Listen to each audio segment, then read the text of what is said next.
All right, Kanwal, thanks for making some time. And so I'm super honored and I'm super excited to be talking to you right now.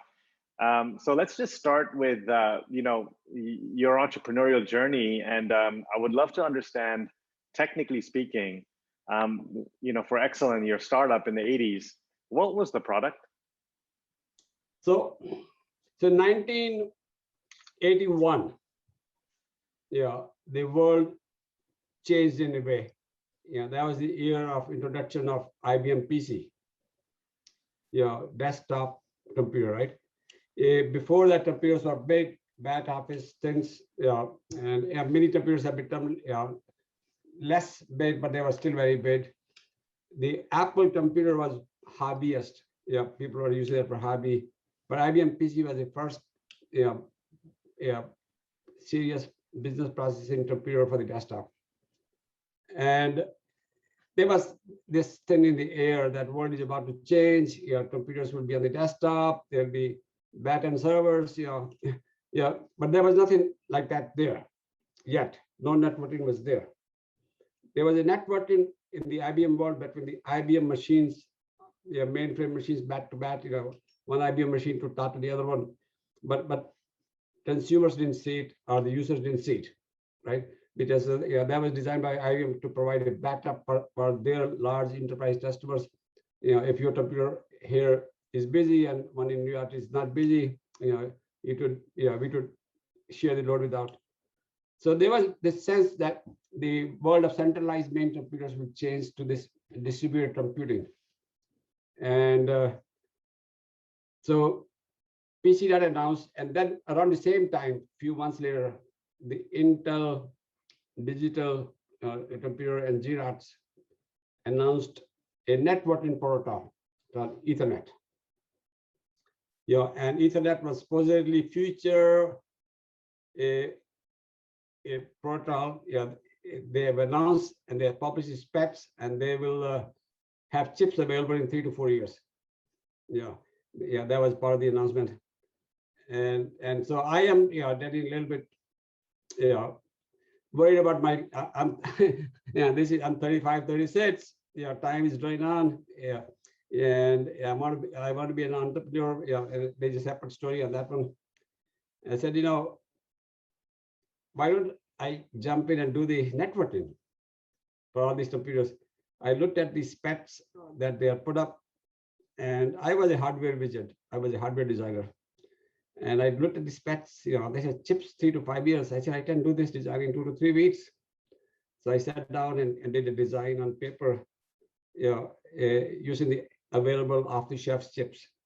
Instead of having this one LSI, I could build a module, using available chips. And I did that.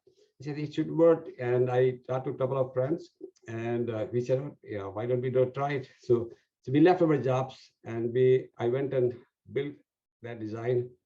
And 3 computers is what you need to network.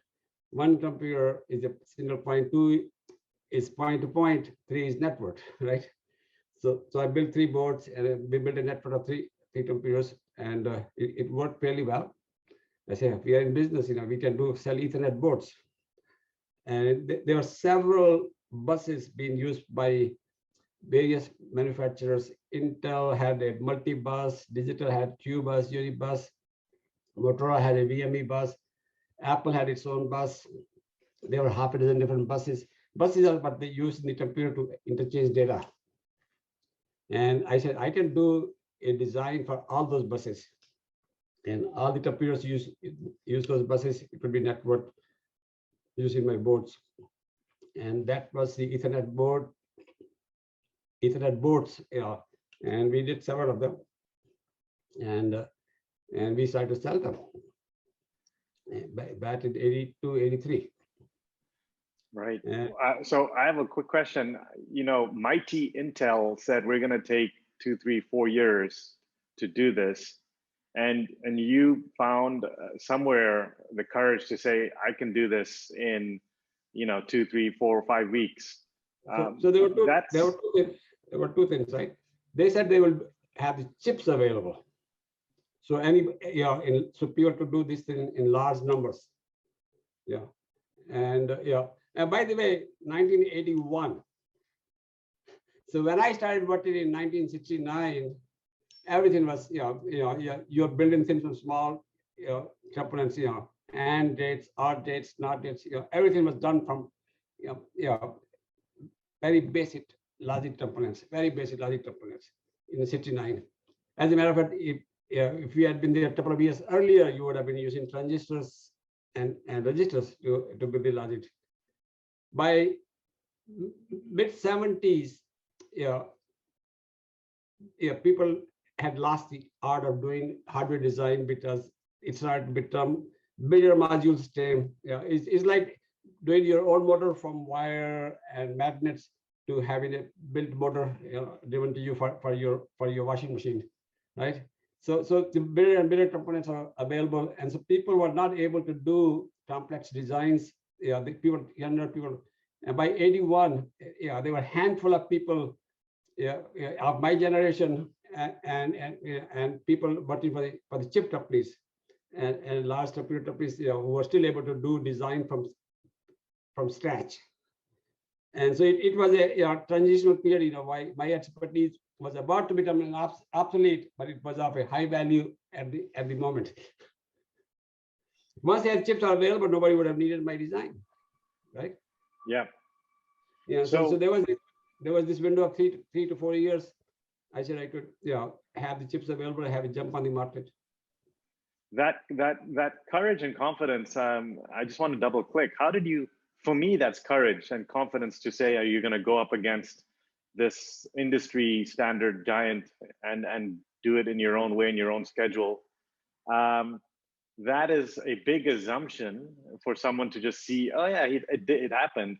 But how was that at the time for you to just go up against them?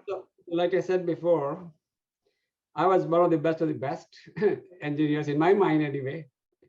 I thought I was better than anybody in the valley in hardware design. And I had a reputation of being very good in hardware design. My design will work. First time. And type of thing. You do a design, then you discover mistakes and redo it. But I had by 81, I had been doing it for 10, 12 years, and I was very good at it. And and there was this pressure on personal pressure, that hey, time is running out on me. This is this chance where I have the opportunity to jump in and do it. Intel 3 years from now will have chips available. We'll use Intel. If we have established business already in networking, we'll use Intel chips to redo these boards. Others to redo the boards also, but we would have a jump on everybody. We would have a distribution. We will have things that you need beyond the chips. So the thought was Intel won't compete with us. Intel is a chip company. They won't do the system level parts like boards and software. Others will do, but we have a brand, a distribution, customer relations by that time. So there was a 3-year window where we were going to play the game on our own. And then the competition will emerge. And that's what happened really. That's really what happened. So when you said that Apple had a bus and IBM PC had a bus, and there was various different buses as you defined for interchanging data within the computer, were you emailing? I mean, there was no email. Were you snail mailing This is hardware level. This is hardware. This is hardware. This is hardware level. This is not a software level. Email is 5, 6 layers. I meant snail mail. Like, were you mailing them designs? Like, how are you doing the? No. See, when you have a bus, if you are an IBM PC bus, you publish your bus specifications. Hey, if you want to add some functionality into my computer, here the first bus design. You can design to that bus, and the bus will, that board will plug into my computer, and then you can do the things that that you can do within the computer.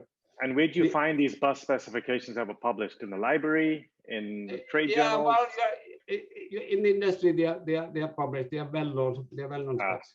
Got it. most of the companies who have computers publish their specs, to encourage other people to add value to their machines. Right. And so you sat down at a table on a piece of paper with the Actual drafting table, actual piece of paper, hand design, using the template to do the hand design.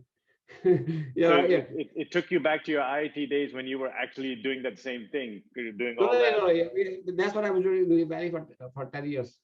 Okay. Yeah, so people used to, if you read my blogs, I wrote the blog about the drafting tables and slide rules. They were still in use in 70s. By 80s, mid 80s, they were starting to disappear. By 90s, they were all gone. Yeah, right.